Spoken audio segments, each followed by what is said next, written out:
Ok, alors la listeria, c'est une bactérie qu'on retrouve évidemment dans le poisson cru, puis on la reconnaît plus souvent sous le nom de Listeria monocytogène, qui est en fait un cocobacille en forme de bâtonnet, comme vous pouvez la voir sur l'image dans le PowerPoint. Elle peut croître dans un environnement allant d'un pH de 4,3 à 9,6 et elle peut survivre dans des températures allant de 1 degré Celsius jusqu'à 46 degrés Celsius, ce qui est très haut pour une bactérie, ce qui nous indique que la cuisson doit être vraiment haute afin qu'elle puisse mourir.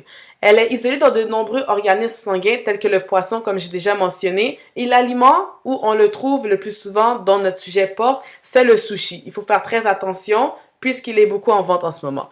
Selon Santé publique Canada, de nombreuses personnes peuvent être exposées à la listeria. Au Canada, en 2010, on a eu 29 cas de mort causés assurément à cause de l'ingestion de cette bactérie. Mais il y a aussi 30 cas qui sont moins assurés, mais on suppose que c'est à cause de la listeria. Le problème, c'est que la listeria, c'est pas vraiment reconnu au Canada. On n'a pas vraiment de cas pour ça, mais lorsqu'elle frappe, elle va tuer. Elle va tuer que sur les 29 personnes, seulement 2 à 4 personnes ont résisté à la bactérie. Dans le fond, les symptômes sont très subites et font très mal. C'est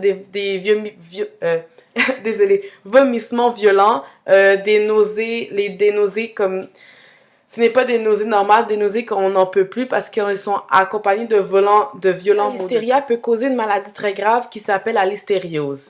Dans le fond, la listériose, elle est très rare au Canada. C'est pour ça qu'on a seulement quelques cas, comme j'ai mentionné plus tôt. Mais elle est très dangereuse pour les femmes enceintes et les personnes âgées qui ont un système immunitaire très faible. Puisque la listériose peut provoquer des fausses couches, et peut aussi aller jusqu'à une infection au cerveau, ce qui peut avoir des grosses répercussions plus tard, et finalement un empoisonnement sanguin. Et un empoisonnement sanguin, selon Santé Canada, c'est une des infections qui est plus dure à protéger puisqu'elle va dans tous les organes du corps, ce qui amène à une mort subite.